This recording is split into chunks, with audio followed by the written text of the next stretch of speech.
என் பேர் உத்தமன். ஐயா, என் பேர் உத்தமன். அமைதியாருங்க. நான் இந்த உலகத்துல முஸ்லிம் மதத்தை நான் பெருமையா நினைக்கிறேன். ஆனால் உங்களுக்குள்ள ஒற்றுமை இல்லையே, ஏன் மத கொள்கை பிரகாரம் உங்களுடைய ஆட்கள் நடப்பதில்லை? நீங்கள் என்ன சொல்றீங்க? வட்டி கொடுக்கூடாதுன்னு சொல்றீங்க, குடிக்க கூடாதுன்னு சொல்றீங்க, பிறரை வெட்டக்கூடாதுன்னு சொல்றீங்க. ஆனா ஒரு உயிரை வெட்டக்கூடாதுன்னு அதாவது சொல்லும் போது பிஸ்மில்லான்னு சொல்லி அமைதியா இருக்கீங்களா? பிஸ்மில்லான்னு சொல்லிட்டு எத்தனை உயிரை ஒன்னாலும் கொள்ளலாம், பிஸ்மில்லான்னு சொல்லிட்டு எத்தனை உயிரை ஒன்னாலும் கொள்ளலாம் அப்படின்னு சொல்லிட்டு நான் எனக்கு கோவம், உங்களுக்கு கோவம் வந்தோ இல்ல யாருக்கோ கோவம் வந்தோ, இவர் மறுப்பு கருத்து உடையவரே, பிஸ்மில்லான்னு சொல்லி இவரை வெட்டி விடலாம் அப்படின்னு சொல்லிட்டு உங்க மதம் ஏத்துக்குது. இது நியாயமா? அடுத்து இந்திய சட்டத்திற்கு உட்படாமல் மீறி நீங்கள் செயல்படுவதாக நான் கருதுகிறேன். என்னன்னா, கேரளாவில் சைதாபாடுன்னு ஒரு அம்மா வழக்கு போட்டாங்க, சுப்ரீம் கோர்ட்டுக்கு போச்சு. அப்ப அந்த வழக்க தீர்ப்பையே மறிச்சு உங்க இமாம்கள்லாம் சேர்ந்து அந்த தீர்ப்பையே அந்த அம்மாவுக்கு தீர்ப்பு வழங்கினது அது ஒரு பக்கம் இருந்தாலும், நீங்களே போய் அந்த அம்மாவை சமாதானப்படுத்தி அதை ஆய கட்டிட்டீங்களே, இது இந்திய சட்டத்துக்கு அரசியல் சட்டத்துக்கு முரண்பாடு அல்லவா? ஒண்ணு. ரெண்டாவது, மதத்துல நீங்க நாங்கெல்லாம் உலகத்துல ஜனங்கள் பெருத்துக்குன்னு நீங்க சொன்ன மாதிரி 600 கோடி ஆகி போச்சு. 600 கோடி ஜனங்கள் பெருத்துட்ட போது நாங்கெல்லாம் குடும்பம் சின்னதா இருக்கணும், 2 குழந்தை இருந்தா போதும், ஒரு கல்யாணம் பண்ணிக்கினா போதும் சொல்லும் போது, உங்க நபிகள் 18 கல்யாணம் பண்ணிக்கினாரு, விதவிகளை கல்யாணம் பண்ணிக்கலாம், எல்லாரையும் கல்யாணம் பண்ணிக்கலாம், எல்லாருக்கும் 4 பிள்ளை 12 பிள்ளை 5 பிள்ளை பெற்றுக்கலாம், இப்படியே உங்க சமுதாயம் பெருத்துக்கினே போகணும்னு கருதுறீங்களே, இது எந்த வகையில நியாயம்? இவைகளுக்கெல்லாம் நேரடியா சில பதில்களை சுருக்கமா சொல்லுங்க, மற்றவங்களும் கேட்கிறோம். ஐயா பேர் என்ன சொன்னீங்க? ஐயா பேரு ஐயா உத்தமன். அருமையான பேரு, அருமையான உத்தமமான கேள்விகளை கேட்டிருக்கிறாங்க. அவங்க ஒரு 4 கேள்விகளை அவங்க மொத்தமா கேட்டிருக்கிறாங்க. அதுல ஒரு கேள்வி என்னன்னா, பிற மக்களை பிஸ்மில்லான்னு சொல்லி வெட்டலான்னு சொல்லி உங்க மதத்துல இருக்குதே, அது ஏன்? இது ஒரு சுருக்கமான கேள்வி. அதாவது ஒருத்தனை கொல்றது போய் பிஸ்மில்லா கொல்றது மட்டும் இல்ல, அதாவது மற்ற உயிர்களையும் கொல்லும் போது பிஸ்மில்லான்னு சொல்லி அதை சொல்றீங்களா? அந்த ஆடு மாடுகளை அது மட்டும் இல்ல, அதே கொள்கை தானே நீ ஃபாலோ பண்ண போறீங்க. ஆடு மாடு வெட்டுற மாதிரி மனுஷன் எனக்கு பிடிக்கலன்னு சொன்னாக்கா மனுஷனையும் வெட்டுடு. சரி, நடக்குது. நல்ல அழகான கருத்து. அதாவது அவங்க என்ன கேட்கறாங்கன்னா, அதாவது இப்ப இந்த உயிர் பிராணிகள் இருக்குல்ல, அதுதான் அவர் கேட்கறாங்க. உயிர் பிராணிகளை பிஸ்மில்லான்னு சொல்லி அறுத்து நீங்க கொல்றீங்க, இது சரியில்லை. இதே மாதிரி மனுஷனையும் வெட்ட மாட்டீங்கிற அடிப்படையில் அவர் கேட்டிருக்காங்க. நீங்க நல்லா தெரிஞ்சுக்கிறீங்க, இந்த உயிர் பிராணிகளை கொல்வது இருக்கு பாருங்க, இது ஒரு பாவகரமான காரியமாக நம்ம எல்லாரும் நினைச்சுக்கிட்டு இருக்கிறோம். ஆனா நம்ம வாழ்க்கையில இதை கடைபிடிக்கல. உயிர் பிராணிகளை வதை செய்யறது இருக்கு பாருங்க, அதை தவிர்த்த ஒரு மனிதன் உலகத்தில் கிடையாது. நீங்க வழங்கிக்கணும். உயிர் வதங்குறீங்கல்ல, நீங்க குடிக்கிற தண்ணீர் இருக்கு பாருங்க, அதுல உயிர்கள் இருக்கு. அது அப்படி பச்சையா சாப்பிட்டாலும் சரி தண்ணீரை, அதுல ஏராளமான உயிர்கள் அதுல இருக்குது, கிருமிகள் இருக்குது. அதுதான் போட்டு முழுங்குறோம் நம்ம. கொதிக்க வச்சு சாப்பிட்டீங்கன்னா அந்த உயிரை சமைச்சு சாப்பிடுறீங்க, அவ்வளவுதான். சுடு தண்ணி சாப்பிட்டாலும் நீங்க உயிரினத்தை சாப்பிடுறீங்க, பச்சை தண்ணி சாப்பிட்டாலும் உயிரினத்தை சாப்பிடுறீங்க. உயிரினம் உள்ள போகாத ஒரு மனிதனே கிடையாது. நீங்க சுவாசிக்கிற காற்றுல இருந்து எத்தனையோ உயிரினங்கள் உள்ளக்க போயிட்டே இருக்கு. அதனாலதான் மலேரியா எல்லாம் வந்துகிட்டு இருக்கு. அது நம்மள அறியாம போகுதுன்னு சொல்லிடுவீங்க, நம்மளா தேர்ந்தெடுத்து செய்யறோம்ன்றீங்க. தண்ணியை தேர்ந்தெடுத்து தான் குடிக்கிறோம். நீங்க சாப்பிடுற கத்திரிக்காயில உயிர் இல்லைன்னு சொல்றீங்களா? இருக்குது. அப்ப உயிர் யாரும் தவிர்க்கவும் முடியாது. அது ஒண்ணு நீங்க விளங்கிக்கணும். உயிரினத்தை நான் கேட்கிறேன், கொசு மருந்து அடிச்சு எதுக்கு இப்ப கொசு கொள்ற? அது உயிர் தானே. ஒரு மனிதனுக்கு கேடு தரும்னு சொன்னா பாம்பை கொள்ளலாம், தேளை கொள்ளலாம், கொசுவை கொள்ளலாம். கொசுக்கு எதுக்கு நீங்க கரப்பானுக்கு எதுக்கு ஹிட் போட்டு அடிக்கிறீங்க? ஹிட் அதே அது ஒரு உயிர் தான், போயிட்டு போத. நமக்கு இடைஞ்சல் தரும்னா கொள்ளலாம்னா, நன்மை தரும்னா திங்கலாம், ரெண்டு ஒண்ணுதான். இடைஞ்சல் தருதுங்கிறதுக்காக வேண்டி ஒரு உயிரினத்தை கொள்ளலாம்னு சொன்னா, அதுல இருந்து நன்மை வரும்னு சொன்னா நம்ம சாப்பிடலாம். அதுல ஒன்றும் பெரிய பிரச்சனையே இல்லை. இல்ல அதை சொல்றேன், அதையும் சொல்லிடுறேன். இதுல நல்லா விளங்கிக்கிறதுங்க. ஒரு சித்தாந்தத்தை நம்ம சொல்றதா இருந்தா உலகளாவிய அளவுல எல்லாருக்கும் பொருந்தக்கூடிய விதத்துல சொல்லணும். இப்ப அந்த வட துருவத்தில் வாழக்கூடிய மக்கள் இருக்காங்கல்ல, அவங்களுக்கு காய்கறியோ பருப்போ கிடைக்காது, எதுவும் பயிர் செய்ய முடியாது. அவங்க உயிர் வாழ்வதாக இருந்தா கடல்ல உள்ள மீனை பிடிச்சி தான் அவங்க சாப்பிட்டு ஆகணும். இந்த எஸ்கிமோக்கள் சொல்றாங்க பாருங்க, இந்த துருவ பிரதேசங்கள் பனிப்பிரதேசங்கள்ல எந்த பயிர் பச்சைகளும் விளைய முடியாது. அப்ப நீ சைவம் தான் சாப்பிடணும் அவன் செத்து போயிடுவான். அப்படி ஒரு இனத்தை நம்ம இழக்க வேண்டி வரும். அந்த மாதிரியான எல்லா மனிதனும் வாழணும், அதை நம்ம பார்க்கணும். இது ஒன்னாச்சு. ரெண்டாவது, நீங்க காய்கறின்னு சொல்றீங்களே, அதுக்கு உயிர் இல்லைன்னு நீங்க நினைக்கிறீங்களா? இதுக்கு உயிர் இல்லைன்னு சொன்னா நான் ஒத்துக்கிறேன். ஏன்னா இதை நான் வச்சுக்கிட்டு 10 வருஷம் கழிச்சு பார்த்தாலும் இதே அளவுல தான் இருக்கும். இது பெருகாது, கூடாது, வளராது, மெலிஞ்சு போகாது, அது போகாது. நீங்க ஒரே ஒரு சின்ன ஒரு விதையை போடுறீங்க மண்ணுக்குள்ள, அது வளருது, பெருசாகுது, வளர்ச்சி உயிரை காட்டுறது இல்லையா? அது செத்து போச்சுங்கிறீங்க. அதை வேக வச்சுட்டு அந்த விதையை போடணும். ஒரு விதையை வேக வச்சு அதை விவசாயத்தில் கூட முளைக்குமா? அதே பொருள் இருக்கத்தான் செய்யுது, அந்த உயிர் செத்து போயிடுது. இப்ப செத்ததுனால முளைக்க மாட்டேங்குது. அப்ப நீங்க சாப்பிடுற மாம்பழத்துல உயிர் இருக்குத, உயிருக்குனாலதான் பெருகி வளருது. அசையக்கூடிய உயிர் இல்லை, அவ்வளவுதான் இருக்கு. மற்ற ஆடு மாட்டுக்கும் இந்த காய்கறிகளுக்கு என்ன வித்தியாசம்னா, அதனுடைய உயிரை கொண்டு நடமாட முடியுது ஆடு மாட்டுக்கு. இந்த உயிரை கொண்டு நடமாட முடியல. வளர்ச்சி ஓகே, ரெண்டும் வளருது. உயிரே இல்லைன்னா ஒரு கல்லு கிடக்கிற மாதிரி கிடக்கிறது இல்ல. நீங்க அது அந்த உயிருக்கு என்ன பதில் சொல்லுவீங்க?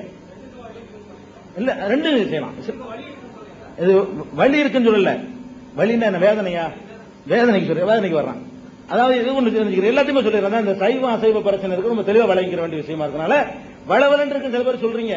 நான் என்ன சொல்றேன்னா, நிறைய கேள்விகளுக்கு பதில் தெரிஞ்சோங்கிறத விட, சொன்னோங்கிறத விட, ஒன்னா இருந்தாலும் அதனுடைய எல்லா சந்தேகத்தையும் தீர்த்துக்கிட்டோங்கிறது தான் சிறந்த நிலைமை. ஒரு அதாவது ஃபார்மாலிட்டியா அப்படின்னு போயிடக்கூடாது. அதுல வரக்கு பாருங்க எத்தனை வலி உணர்வுல வித்தியாசம் இருக்குன்னு அவர் கேட்கிறார். நான் அதை விளக்கணுமா இல்லையா? கேட்காம நான் விளக்கிறேன். இப்ப ஆட்டை அறுத்தா அது வேதனையில துடிக்குது, ஒரு மாம்பழத்தை பறிச்சா மனம் துடிக்கிறது இல்லையா? அந்த வலி வேதனையில வித்தியாசம் இருக்குங்கிற இதுக்கு நான் விளக்கணுமா இல்லையா? அதுக்கு தான் நான் விரிவா சொல்றது. விரிவா சொல்றது காரணம் என்னன்னா, ஒரு விஷயத்தை சொன்னோன்னா அப்படி போயிடக்கூடாது. விரிவா சொல்லும் போது அதனுடைய எல்லா சந்தேகங்களும் தீந்துரும். அதுக்காக சொல்றேன். அதையும் சொல்லிடுறேன், நான் சேர்த்துக்கிறேன். அப்ப உயிர் இருக்குது. மனிதனுடைய உயிருக்கும் ஆடு மாடுகளுடைய உயிருக்கும் என்ன வித்தியாசம்? நமக்கு பகுத்தறிவோடு உள்ள உயிர் இருக்குது, அதுக்கு பகுத்து உணரக்கூடிய சிந்திக்கிற உயிர் இல்ல. மற்றபடி உயிர் எல்லாம் ஒண்ணுதான். நம்மள மாதிரியே கிட்னி, ரத்தம், குடல், ஈரல், கல்லீரல், மண்ணீரல், அது இதுன்னு எல்லாமே நம்மளுக்கு மாதிரி தான் இருக்குது. அதுலயே அந்த ஆடு மாடுக்கும் காய்கறிகளுக்கு போனீங்கன்னு சொன்னா இதனுடைய உயிர்ல உள்ள சில அம்சம் அதுல இல்ல. உயிர் இருக்கு எல்லாத்துலயுமே. மனித உயிருக்கும் ஆடு உயிருக்கும் வித்தியாசம் இருக்கிற மாதிரி ஆட்டினுடைய உயிருக்கும் தாவரங்களுடைய உயிருக்கும் வித்தியாசம் இருக்குது. ஒரே மாதிரி அந்தஸ்துல உள்ளன்னு சொல்லல. நமக்கு கீழ் நிலையில உள்ள உயிர்களை ஆடு மாடு போய் சாப்பிடுது, நம்மளை விட்டுருவோம். இயற்கை என்னன்னு சொல்லி பாருங்க. ஆடு மாடு போய் தாவரங்களை சாப்பிடுது. ஆடு மாடுங்கிறது எந்த அடிப்படையில் சாப்பிடுதுன்னா, நமக்கு நடமாடுற உயிர் இருக்கு, இதுக்கு நடமாடுற உயிர் இல்ல, வித்தியாசம் இருக்கு ரெண்டுக்கும். அந்த அடிப்படையில் அது போய் திங்குதா இல்லையா? அந்த அடிப்படையில் நம்ம பார்க்கும் பொழுது உயிர்ன்றவன நம்மள மாதிரியே எல்லாத்தையும் நினைச்சிடக்கூடாது. ஆடு மாடு எல்லாம் ஒரே மாதிரி நினைச்சிடக்கூடாது. வித்தியாசம் இருக்குதுங்கிற விளங்கிட்டு நம்மள மாதிரி பகுத்தறிவு இல்லையா, திங்கலாம், அவ்வளவுதான். நம்மளுக்காக தான் கடவுள் படைச்சிருக்கிறாரு. நம்ம மனிதன் வாழ்வதற்காக தான் அந்த உலகம் படைக்கப்பட்டிருக்கு. அப்படிங்கிற அடிப்படையில் இஸ்லாம் சாப்பிட சொல்லுது. அது போக சத்து விஷயத்தையும் சொன்னாரு. அதாவது இதை விட அதுல சத்து கூட இருக்கு. கண்டிப்பா எந்த மருத்துவரை பற்றி கொண்டு வாங்க. ஒரு சில பேருக்கு கொலஸ்ட்ரால் அதிகமா இருந்தா அவனுக்கு நீ கறி சாப்பிடாது என்று வேண்டாம் மருத்துவத்தில் சொல்லலாமே தவிர, புரோட்டீன் எதுல இருக்குன்னு நீங்க ஆய்வு செஞ்சு பாருங்க. மனிதனுக்கு தேவையானது சத்துக்கள் எதுல கூட இருக்குன்னு நீங்க பாருங்க. எல்லா ஆய்வுகளையும் கொண்டாந்து போடுங்க. அசைவத்துல தான் இருக்கு. அசைவத்துல தேவையான கொழுப்புகள் இருக்கு. ஆடா இருக்கட்டும், மாடா இருக்கட்டும், என்ன கோழியா இருந்துட்டு போகுது. அசைவத்துல தான் மனிதனுக்கு தேவையான அதிகமான சக்திகள்லாம் இருக்குங்கிறதா மருத்துவ ஆய்வறிக்கையோட பேசுறாங்க. வாங்க அடுத்த கூட்டத்தில் ஆய்வறிக்கை கொண்டு வந்துடுறேன், நீங்களும் கொண்டு வந்துருங்க. அந்த அளவுக்கு அதுலதான் சத்துக்கள் கூட இருக்கு. என்னன்னா சில பேர் அதையும் சொல்லிடுறேன், அதாவது இந்த கேள்விகளுக்கு சேர்த்து நான் ஒண்ணுல சொல்லிடுறேன், அதெல்லாம் சந்தேகம் பண்ணிடுறேன். சரி, அடுத்து என்னன்னா ஒரு வித்தியாச சகோதரர் சுட்டி காட்டினார். ஆடு அறுக்கிறோம், அது வலிக்குது, வேதனையை உணருது. ஒரு பழத்தை பறிக்கிறோம், அல்ல நெற்கதிரை அறுத்துக்கிட்டு வர்றோம், அது வேதனையை உணர்றது இல்ல. அது ரெண்டுக்கு வித்தியாசம் இருக்கா இல்லையா அண்டு கேட்கிறாரு. வேதனையை உணர்றதுங்கிற வகையில வித்தியாசம் இருக்கத்தான் செய்யுது, நமக்கு தெரிகிற வகையில. அது வேதனை படலன்னு உங்களுக்கு எப்படி தெரியும்? இதுக்கு வெளிப்படுத்தக்கூடிய அம்சங்கள் இருக்கிறதுனால வெளிப்படுத்திடுது, அவ்வளவுதான். அது வேதனை படலன்னு உங்களுக்கு சொல்ல முடியுமா? தொட்டாச்சினிங்கின்னு ஒரு செடி இருக்குது, செடியிலையும் கடவுளை அப்படி வச்சு காட்டுறாரு நமக்கு. தொட்டாச்சினிங்கின்னு ஒரு செடி இருக்கு பாருங்களேன், மனுஷன் தொட்டோம் முடிக்கிறோம், விரிஞ்சி இருக்கு அந்த இலை. அந்த இலை அப்படி லேசா தொட்டிங்கன்னா அப்படியே சொல்லிங்க. கிராமப்புறத்தில் பார்த்திருப்பீங்க, தொட்டார் சினிங்கின்றதுக்கு பேரு. தொட்டோன்னு சினிங்கிக்கிறான், அது அப்படி சைஸா பேர் வச்சிருக்கான். அது ஒரு இலை இருக்கத்தான் செய்யுது. தொடுறோம், நம்ம தொடுறோம், அதுக்கு ஒரு உணர்வு இருக்குது. இதுக்கு வெளிப்படுத்த சத்தம் வர்றதுனால வெளிப்படு கத்திப்படுது. நாங்க இருக்கிற ஒரு கொசுவை அடிச்சு கொள்றீங்க, கொசு கடிச்சவன அடிக்கிறீங்க, இது வேதனையில துடிக்கத்தான் செய்யுது, வெளிப்படுத்தல, அதோட சத்தம் உங்களுக்கு வரல. உயிருள்ள பிராணிகள்லயே அப்படி சிலது இருக்குதா, துடிக்கிறது நமக்கு தெரியாத. சுடுதண்ணி வச்சு கொதிக்க வைக்கிறீங்க, 1000 லட்சக்கணக்கான கிருமி சாவுது, துடிக்கத்தான் செய்யுது, உங்களுக்கு தெரியல. உங்களுக்கு தெரியலங்கிறதுனால துடிக்கல நீங்க சொல்லக்கூடாது, துடிக்குது. எந்த உயிரிலையும் நம்ம ஒரு வைக்கும் போது அதுக்கு அதனுடைய ரியாக்ஷன் இருக்கு தானே செய்யும். எந்த உயிராக இருக்கட்டுமே, அது மீனா இருக்கட்டும், கொசுவா இருக்கட்டும், எறும்பா இருக்கட்டுமே, அதை போட்டு நசுக்கணும்னா அதனுடைய வேதனையை உணர்த்தான் செய்யும். நம்மளுடைய தீங்கு வர்றதுக்காக வேண்டி சிலதை நசுக்கலாம்னு சொன்னா, நல்லது செய்யறதுக்காக வேண்டி, நன்மைக்காக வேண்டி நம்ம சாப்பிடலாம், அது ஒன்றும் தப்பே கிடையாது. நீங்க சாப்பிட தவிர்க்கிறா நீங்க ஒண்ணுமே சாப்பிடக்கூடாது, கேட்டா தண்ணி கூட குடிக்க கூடாது, எந்த உயிரையும் கொள்ளக்கூடாதுங்கிறதான ஒரு பொதுவான விதியா சொல்றீங்க. பொதுவா உறுதியா நில்லுங்க, தண்ணியே குடிக்காதீங்க, சமைச்சும் சாப்பிடக்கூடாது, தண்ணியை சுடுதண்ணியும் சாப்பிடக்கூடாது. கிருமிகள், லட்சக்கணக்கான கிருமிகளை உள்ள நீங்க செலுத்தி சாப்பிட்டுக்கிட்டு இருக்கீங்க. அப்படி யாராலும் நடக்க முடியுமா? அப்ப எது மனிதனுக்கு தவிர்க்க முடியாததா இருக்குதோ அதை குறை சொல்லக்கூடாது. உன்னை விளங்கிக்கணும். இஸ்லாம் கட்டாயமா ஒண்ணு இதை சொல்லல, அது நீங்க விளங்கிக்கணும். நீ கம்பல்சரியா அசைவம் தான் சாப்பிடணும் இல்ல, இஸ்லாத்துல அப்படி இல்ல. ஒரு சைவத்தை ஒருவர் விரும்பி சாப்பிட்டுக் கொண்டு அவர் முஸ்லீமா இருக்கலாம், கம்பல்சரி ஒண்ணும் கிடையாது, அனுமதிக்குது இஸ்லாம். நீங்க திங்கிறவன குறை சொல்லக்கூடாது. இஸ்லாம் என்ன சொல்லுதுன்னா, ஒருத்தர் காய்கறி தான் சாப்பிடுவாங்கிறாரா, சாப்பிட்டு இருக்க, அது சொல்லக்கூடாது. இதை சாப்பிடுறாரா, இதையும் குறை சொல்லக்கூடாது. இது உணவு ஒரு மனிதனுடைய தேவைக்காக வேண்டி உள்ளது. இது அனுமதி தானே தவிர, முஸ்லீம் சொன்னா கண்டிப்பா வாரத்துக்கு ஒரு தடவை கோழி எடுத்து சாப்பிடணும்னு ஒண்ணு சட்டம் கிடையாது. இன்னொரு சந்தேகத்தை இன்னொரு சகோதரர் இதை விட்டு எழுப்பியிருக்கிறாரு. இப்ப நாங்க அடிச்சா நீங்க சாப்பிட மாட்டேங்கிறீங்க, நீங்க பிஸ்மில்லான்னு அர்த்தா தான் சாப்பிடுறீங்க, அது என்ன முறை கேட்கிறாரு. இதுல 2 அம்சத்தை நீங்க கவனிக்கணும். முதல்ல, அடிக்கிறதுக்கும் அறுக்கிறதுக்கும் வித்தியாசம் இருக்குது, பெரிய வித்தியாசம் இருக்கு, விஞ்ஞான ரீதியா வித்தியாசம் இருக்கு. என்ன வித்தியாசம்? நம்ம அறுக்கிறோம் சொன்னா அதுல அந்த பிராணியுடைய உடல்ல உள்ள ரத்தம் வெளியேறுது, பிராணியில இருக்கிற ரத்தம் வெளியே வந்துருது. ரத்தத்துல தான் எல்லா விதமான கிருமிகளும் ஓடிக்கிட்டு இருக்கு, உயிர் சத்துக்களும் ஓடிக்கிட்டு இருக்கு, எல்லாருக்கும் தெரியும். அந்த ரத்தத்துல உள்ள அந்த கிருமிகள்லாம் வெளியே வந்த பிறகு அந்த கறியை சாப்பிடுறதுங்கிறது வேற. நீங்க அடிச்சிடுறீங்கன்னு வைங்க, ரத்தம் வெளியேறல. ரெண்டையும் சொல்றேன், 2 அம்சத்தையும் சொல்றேன். இல்ல ரெண்டையும் சொல்றேன், 2 அம்சமா இதை பார்க்கணுங்கிற, 2 அம்சமா இதை பார்க்கணும் தான் முதல்ல ஆரம்பிச்சேன். 2 அம்சமா நீங்க இதை பார்க்கணும். ஒண்ணு அடிச்சு திங்கிறது ஒண்ணு, மற்றவங்க இருக்கிறது நம்ம இருக்கிறதுங்கிறது ஒண்ணு, 2 வித்தியாசம் இருக்கு. 2ஐயும் நான் சொல்லத்தான் போறேன். அப்ப தானா சாவுதுங்க, அதை ஒருத்தர் கேட்பார்ல, அதையும் சொல்லிடணும்ல. அப்ப தானா செத்து போயிடுது, அல்லது நம்ம அறுக்கலை அடிச்சு போடுறோம், ரத்தம் இருக்குது. ரத்தத்தினுடைய தன்மை என்னன்னா, உயிர் இருக்கிற இன்னும் ரத்தம் ஓடிக்கிட்டு இருக்கும், உயிர் போச்சுன்னா உறைஞ்சு போயிடும்.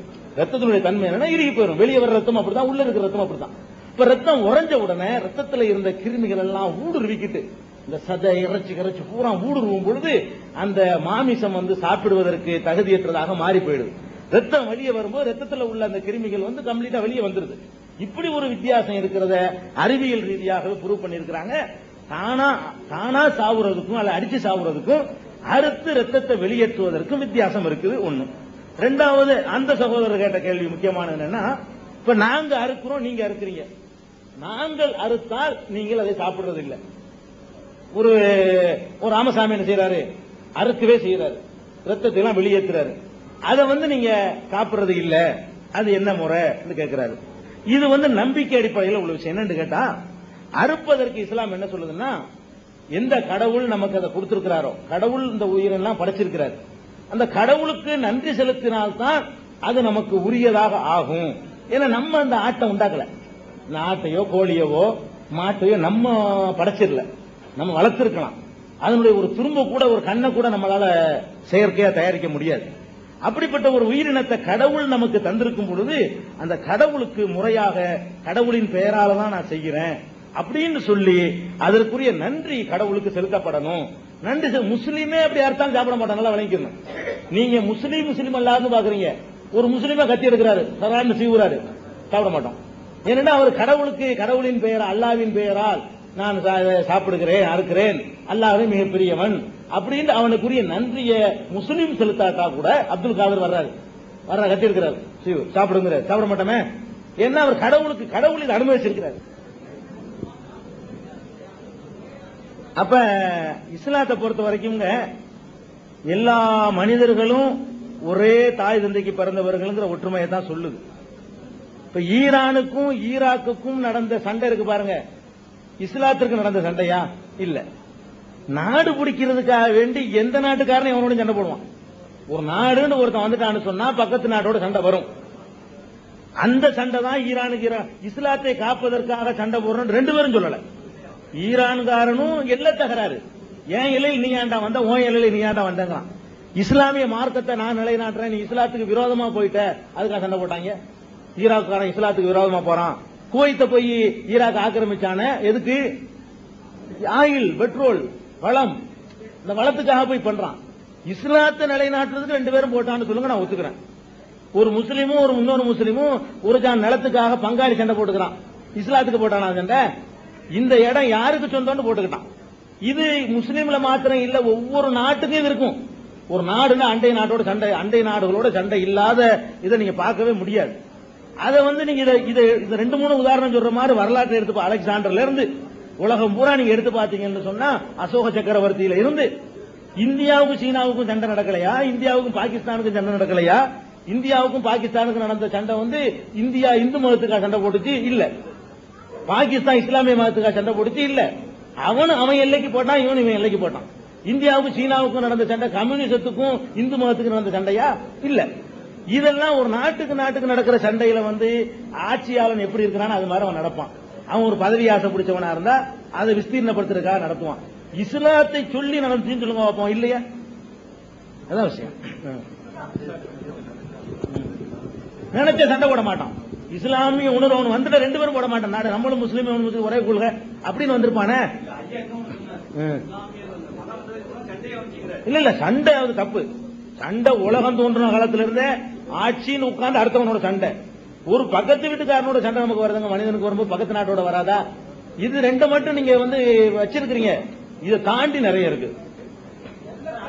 உலகப்போர் நடந்துச்சுலங்க, ரெண்டு உலகப்போர் நடந்துச்சுல. உலகப்போர்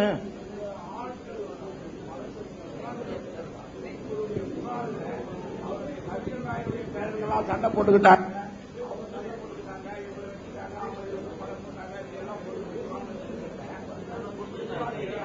குர்ஆன்ல இல்லையே எப்படி?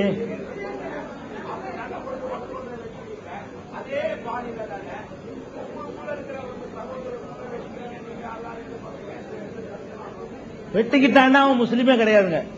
குர்ஆன்ல நீங்க சொன்ன மாதிரி இல்ல.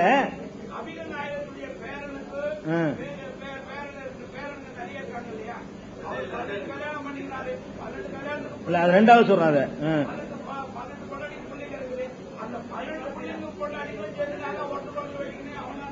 மைக்கில் பேசுங்க.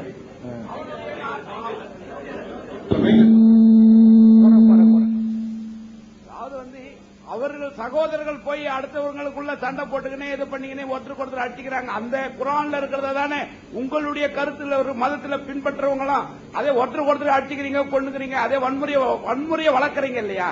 அந்த வன்முறையை ஏற்படுத்தி குர்ஆன்ல வர்ற இதுல வர்றது நீங்க ஏத்துக்கிறீங்களா?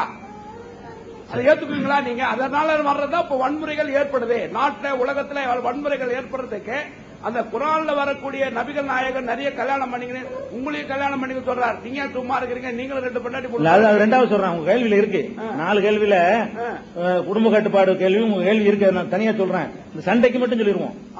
அது 3வது வர்றேன். 4 கேள்வி கேட்டிருக்கீங்க. அந்த இதுல உங்களுக்கு வரும்போது அப்ப நீங்க சண்டை போட்டுக்கிறது தானே நீங்க இது வன்முறையை சொல்லிடுறேன்.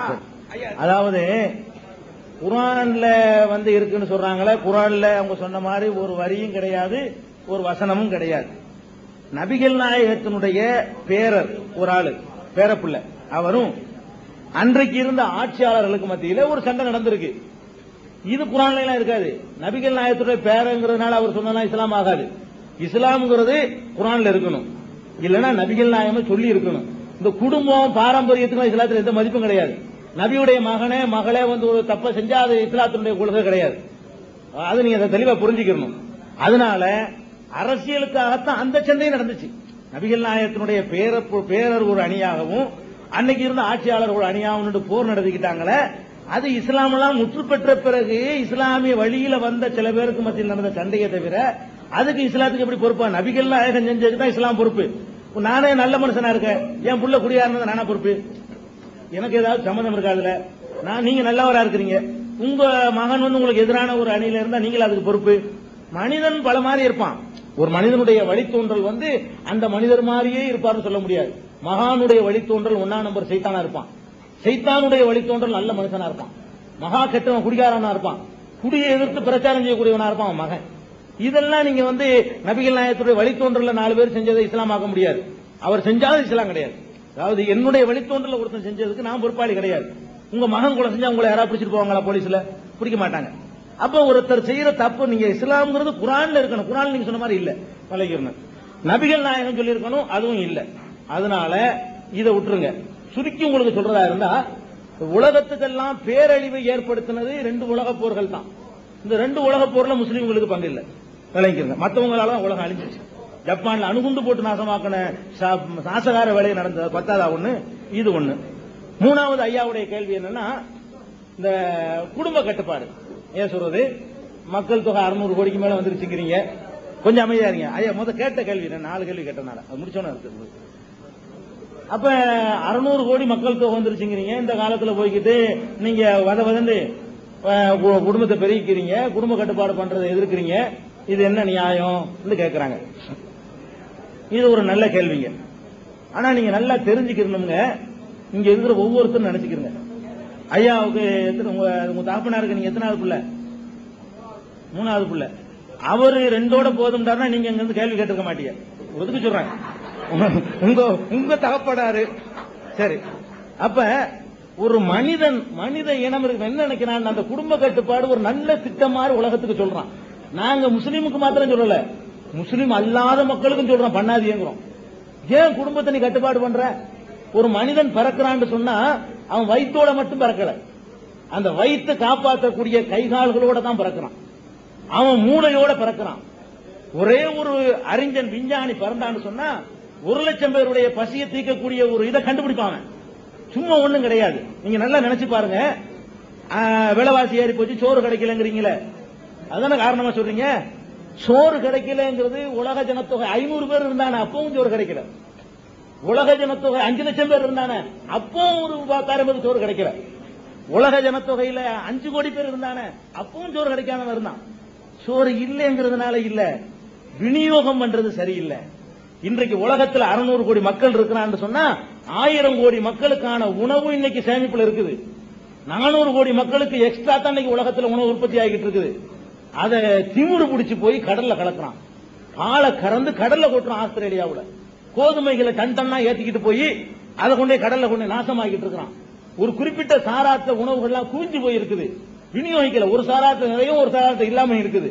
இன்றைக்கு உலகத்து நாட்டினுடைய உணவு தேவையில, பொருள் உற்பத்தி தேவையில பணக்கார நாடுகள் இந்த 7G7ல மாத்திரம் 60% வச்சுக்கிட்டு இருக்கிறான். மீதி உள்ள 90% மக்கள் வாழக்கூடிய உலகத்துக்கு 40%. பங்கிடுதல் சரியில்லை, நிர்வாகம் சரியில்லை, விநியோகம் சரியில்லை. அதை காரணம் சொல்லுங்க.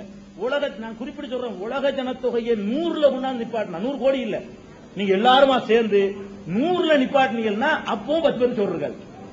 இந்த சோறு இல்லங்கிற காரணம் சொல்றீங்கல்ல, அதே 10 100க்கு 10 அப்பவும் சோறு இல்ல. அப்பவும் சுரண்டல்காரன் இருப்பான், அப்பவும் தனக்குன்னு கூட சேர்த்து வச்சுக்கிறவன் இருப்பான், தேவைக்கு மேல பதுக்கி வச்சுக்கிறவன் இருப்பான். உலக ஜனத்தொகையை நீங்க 100 300 கோடி, நான் 30 கோடி முகமுடையாள் பாரதியார் படிச்சாரு. அப்ப காலத்துல மட்டும் பசி பஞ்சமே இல்லையா? 30 இருந்து 100 இருக்கிறோம். பாரதியார் காலத்திலேயே 30 கோடி தான் இருந்தான். 30 கோடி முகமுடையாள் அவர் படிக்கிறாரு. 30 கோடி மக்கள் இருக்கும்போது அப்படி செழிப்பு ஆகா ஓகண்டா இருந்தோம். அப்பவும் சோத்துக்கு இல்லாதவன் இருந்தான், இப்பவும் சோத்துக்கு இல்லாதவன் இருக்கான். இது விளங்கிக்கணும். 1வது. 2வதுங்க, மனிதனுக்கு உள்ள அந்த திறமை என்ன தெரியுமா? நிர்பந்தங்கள், நெருக்கடிகள் வரும் பொழுது அதை சமாளிக்கக்கூடிய ஆற்றல் மனிதனுக்கு கடவுள் கொடுத்திருக்கிறார். நீங்க நல்லா சிந்திச்சு பாருங்க. ஒரு காலம் இருந்துச்சு, ஒரு நெல்லை கொண்டை போட்டீங்கன்னா 6 மாசத்துக்கு பிறகு அறுவடை செய்வோம். அப்படித்தான் பயிர்கள்லாம் இருந்துச்சு. 3 மாசத்துல அறுவடை செய்யற குருவைங்கிற பயிரை மனிதன் கண்டுபிடிக்கிறதுக்கு என்ன காரணங்கிறீங்க? நிறைய ஐட்டம், நிறைய தேவை இருக்கும் போது 3 மாசத்துல உற்பத்தி ஆகுறத கண்டுபிடிக்கிறான். அதை 40 நாளைக்கு கொண்டு வர்றான். 3 மாசத்துல 6 மாசத்துல நீங்க அறுத்த அதே அளவை 3 மாசத்துல அறுத்தான்னு கண்டுபிடிச்சிட்டான்னு சொன்னா என்னங்க சலசலப்பு? உங்களுக்குள்ள கேள்வி கேட்டுக்கிறீங்களா?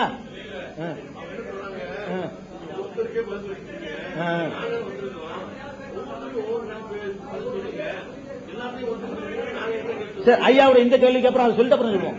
ரைட், ஓகே, அவ்வளவுதான் பிரச்சனை. இந்த பெண்கள் பகுதியில் ஒருத்தரும் கொடுக்கணும் வருத்தப்பட்டு இருக்கிறாங்க. இருந்தாலும் நல்ல இல்ல இது ஒரு சின்ன விஷயம். அதாவது அதுல வேற கேள்வி வரும். நீங்க எல்லாத்துக்கும் சேர்த்து நான் ஒரு விஷயம் சொல்லிடுறேன். ஒரு விஷயத்தை நம்ம சொல்றோம்டா, இப்ப குடும்ப கட்டுப்பாடு அதெல்லாம் நன்மை இல்லாததுங்க நான் சொல்லிட்டு போயிட்டு வைங்களேன், வேற கேள்வி 100 கேள்வி உங்கள்கிட்ட வரும். நீ ஒரு கேள்வி நின்றாது. அதுல உள்ள எல்லா அம்சத்தையும் வந்து சோறு விலைவாசி ஏறுமே, சோறு கிடைக்காத, இடம் கிடைக்காதுன்னு ஒரு தெரிஞ்சு கேட்பாரு. கேள்விகள் நிறைய கேள்விகள் அதுக்குள்ள அடங்கி இருக்கிறதுனால தான் அது விளக்கமா சொல்றோம். சில கேள்விக்கு சாட்டா சொல்லிவிடலாம், உங்களுக்கு மட்டும் சொல்லிட்டு போயிடும், இன்னொரு தெரிஞ்சிருப்பாரு. அப்படின்னா உணவு பற்றாக்குறை வந்தா என்ன செய்வீங்க அப்படிம்பாரு. என்ன ஒரு மனிதனுக்கு தன்னுடைய பிள்ளைகளை படிக்க வைக்கணுமா இல்லையா, 10 பேர் படிக்க வைக்க வேணாம, இது சாத்தியப்படுமான்னு ஒருத்தர் கேட்பாரு. அப்ப அதனுடைய எல்லா, அதாவது நம்ம என்ன நினைக்கிறோம்னா நிறைய விஷயங்களை தெரிஞ்சுக்கணும்னு நினைக்கிறோம். ஒன்ன தெரிஞ்சாலும் நல்லா தெரிஞ்சுக்கணும்னு நினைக்கிறது இல்ல. அகல உழுவதை விட ஆழ உழுவது மேல். அகலமா உழுதுட்டு போக கூடாது, உழுதா ஆழமா உழுது வைங்களேன், அது நல்லது. நான் கேட்டதுக்கு தான் பதில் வரணும்னு நினைக்க கூடாது. ஏன் இந்த ஐயா கேட்ட கேள்வியில அடுத்தவங்களுக்கு நிறைய விஷயங்கள் இல்லையா? நான் கேட்கல நம்ம நினைக்கணும். நம்ம கேள்வி கேட்கிற வாய்ப்பு இல்லாட்டணும். ஐயா கேட்டது அவருக்காக கேட்கலையா, உங்கள 1000 பேருக்கு இருக்கிற சந்தேகத்தை அவர் கேட்கிறாரு. அப்படிதான் நம்ம நினைச்சுக்கணும். எனக்கும் உனக்குன்னு பார்க்க வேணாம். இதை இருந்தாலும் எல்லா பக்கத்துக்கும் சுத்தல விடுவோம். அடுத்த கேள்விக்கு ஐயா கேள்வியோட பெண்டிங் வச்சுக்கிட்டு அடுத்து அந்த பக்கத்துல கொஞ்சம் கொடுங்கம்மா. சரி, இந்த இதுவும் அந்த முடிச்சுக்கலாம். ஐயா கேள்வி முடிக்கல. அப்ப நீங்க நல்லா விளங்கிக்கிறேன்னு 6 மாசத்துல அறுத்த பயிரை வந்து 3 மாசத்துல இருக்கிறான். அது மாதிரி கோழி முட்டையை வந்து என்ன செய்யறான், இப்ப செயற்கை கோழி டெய்லி முட்டை போடக்கூடிய கோழியை கண்டுபிடிக்கிறான். அந்த காலத்துல நம்ம தான் கோழி வளர்த்தோம், மாசத்துக்கு 7 நாள் முட்டை போடும், 23 நாளைக்கு படுத்துக்கணும். அது ஒரு காலம். இன்னைக்கு என்ன, ஒரு கோழி தினமும் முட்டை, ராணி சேவர் அந்த சேவர் என்னென்னோ பேரெல்லாம் போட்டு கண்டுபிடிச்சிட்டான். டெய்லி முட்டை.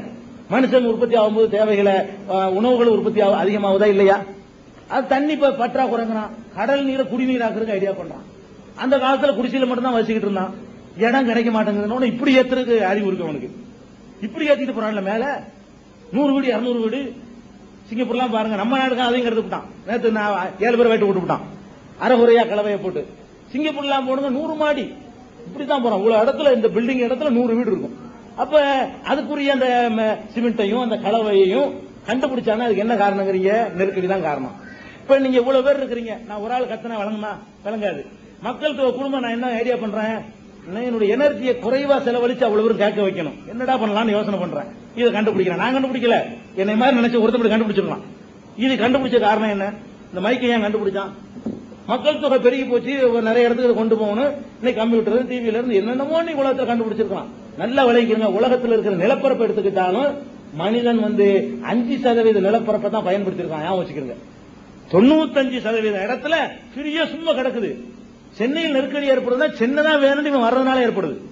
இடம் இருக்குது உலகத்துல, இவன் என்ன செய்யறான், இதுக்குள்ள நான் வந்து இருப்பேன், கோழி கூடு மாதிரி இருந்தாலும் பரவாயில்ல, இங்கதான் வந்து இருப்பேன் வர்றதுனால வேண்டாம் நெருக்கடி ஏற்படுமே தவிர, உலகத்துல எல்லா நிலப்பரப்பையும் மனுஷன் வீடு கட்டிட்டானா, எல்லாத்திலையும் பயிர் பண்ணிட்டானா, இப்ப தரிசுகள் 5 ஏக்கர் பட்டாப்போட்டு கொடுத்துருக்கான். இன்னமும் இவ்வளவு பற்றாக்குறைன்னு ஒரு பக்கம் சொல்லிட்டு இருக்கிறான்.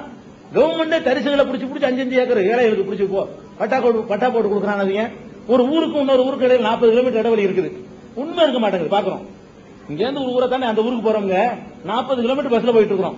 இடையில 2 பக்கம் பாத்துட்டு வாங்க, மனிதனே இல்ல, அவ்வளவு இடம் இருக்குது. 1000 ஊர் அமைக்கிற அளவுக்கு இடம் இருக்குது. இங்கே ஒருத்தர் அங்க ஒருத்தர் இவ்வளவு இடத்த விட்டுட்டு இப்ப இடத்துலயும் நெருக்கடி வரல. அல்ல வெயிட் கூடி போய் பூமி ஏதாவது ஆயிருமான்னா, வெயிட் எப்படி கூடும் பூமியில? வெயிட் கூடாது. பூமி வெயிட் தான் மனுஷன். பூமி வெயிட் தான் ஒரு மனுஷன் உருவாகிறன்னா 55-60 கிலோ நீங்க இருக்கிறீங்கன்னா உங்க இட பூமியில இருந்து குறைஞ்சு போச்சு. அந்த உணவுகளும் அதுமாக வந்து நீங்க எடுத்துக்கிட்டீங்க. மறுபடியும் உங்களை நீங்க இறந்து போனோம்னா அந்த இடம் மறுபடியும் பூமியில சேர்ந்துக்கிறது. பூமியோட எடையும் கூட போறது இல்ல. தண்ணி பிரச்சனை கிடையாது. கடல் தண்ணியை குடிக்கிற யோசனை இருந்தால கண்டுபிடிச்சுட்டானா இல்லையா? தண்ணியை இல்லாடம் கடல் தண்ணியை குடி தண்ணி ஆக்கி குடிச்சிட்டு இருக்கலாம். அப்ப மூளையை பயன்படுத்துறதுக்கு இந்த நெருக்கடிகள் காரணங்க. ஒரு மனித உயிரை உங்களால உண்டாக்க முடியாதுங்க. அதை வந்து அழிக்காதீங்க. மனித பிறக்கிறத வந்து நீங்க தடுக்க கூடாது. அதனால இஸ்லாம் என்ன சொல்லுதுன்னா, முஸ்லீம் மாத்திரம் பிரிக்கன்னு சொல்லல. ஏன்ப்பா இப்படி ஒவ்வொருத்தரும் ஏன் என்னுடைய தகப்பனாரை இப்படி நினைச்சிருந்தாருன்னா, நான் 5வது புள்ள 2ஓட போதும் 1ஓட போதும்டாருன்னா நான் உலகத்துக்கு வந்திருக்க மாட்டேன். இப்ப நாம எந்த அடிப்படையில வந்தோம்னு யோசிச்சு பார்க்கணும். நம்ம ஒரு மனிதன் வர்றவன் எத்தனையோ ஒரு ஜீனியஸ் வந்துருவான். ஒரு பிறக்கக்கூடிய மனிதர்ல ஒரு ஜீனியஸ் வந்து 600 கோடி பேர் சோத்துக்கு வழி சொல்லுவாங்க. ஒரு ஜீனியஸ் ஒருத்தன் பிறப்பான், அவன் நம்ம என்ன செய்யறோம், அப்படி பிறந்துட்டு இருக்காங்க சோத்துக்கு இல்லைன்னு நினைக்கிறோம். அவன் காலையில நெல்லை போட்டு சாயந்தரம் அறுக்கிறத கண்டுபிடிச்சுவாங்க. அப்படிப்பட்டவனா இருப்பான். அப்ப என்ன பண்ணுவீங்க, 365 நாளும் விவசாயம் நடக்கும். கண்டுபிடிக்க மாட்டானா? ஏன் 6 மாசம் 3 மாசம் ஆகி 3 மாசம் 40 நாள் வரும்போது காலையில போட்டு சாயந்தரம் இருக்க முடியாதா? அது இது அன்னைக்கு முட்டாள்தனமா தெரியும். இன்னைக்கு 6 மாசத்துல அறுத்தானே 40 நாள் இருக்க முடியும்னு அவன் கேட்டிருப்பான். தப்பானா இல்லையா? அப்ப இன்னைக்கு அது ஒரு சாதாரணமா போச்சு. அதே மாதிரி அப்படி ஒரு ஜீனியஸ், அது அடுத்து சொல்றேன். 4 கேள்வியில் ஒரு கேள்வி உங்களுக்கு கேள்வி பெண்டிங்க வச்சுக்கிட்டு, குடும்ப கட்டுப்பாடு ஓகேயா? குடும்ப கட்டுப்பாடு நீங்க நல்லது நினைக்காதீங்க. ஆனா ஒண்ணு இஸ்லாம் என்ன சொல்லுதுன்னா, இந்த கர்ப்பப்பையா இருக்கிறது ஆண்மை நீக்கிக்கிறது பண்ணாம உனக்கு பராமரிக்க முடிய கஷ்டமா இருக்குதா, நீனா என்ன செஞ்சுக்கலாம், ஆண்மையவோ பெண்மையோ நீக்கிற கூடாது. தற்காலிகமான சில சமாச்சாரங்கள் இருக்குல்ல, இந்த காண்டம் மாதிரியான பொருள்களை பயன்படுத்தி குறைவாக நீங்கள் குழந்தை பெற்றுக் கொண்டால் அதை இஸ்லாம் தடுக்கல. நீங்க சட்டம் போட்டு எனக்கு 10 பிள்ளை பிறகு காப்பாற்ற முடியும்னு நீங்க என்ன தடுக்கிறீங்க? சட்டம் எப்படி என்னை தடுக்கிறது? அதைத்தான் இஸ்லாம் மறுக்குது. அது விரும்புறவங்களுக்கு தடையும் செய்யல. இது ஒண்ணு. பல கல்யாணங்கிற கேள்விக்கு வர்றதுக்கு முன்னாடி அங்க ஒரு சலசலப்பு, எங்க பக்கத்துக்கு வரலங்கிறாங்கல்ல, இல்ல ஒரு சைடா இருக்கிறதுனால கொஞ்சம் கோச்சிக்கிற கூடாது. அந்த சைடு பக்கம் போகவே இல்லை மைக்கு. அப்ப அவங்களையும் கொஞ்சம் பார்க்கணும். அதை முடிச்சுட்டு உங்க கேள்வி எல்லாரோடையும் சொல்லிடுவோம். கொஞ்சம் பொறுத்துக்கங்க, கொஞ்சம் தயவு செய்து.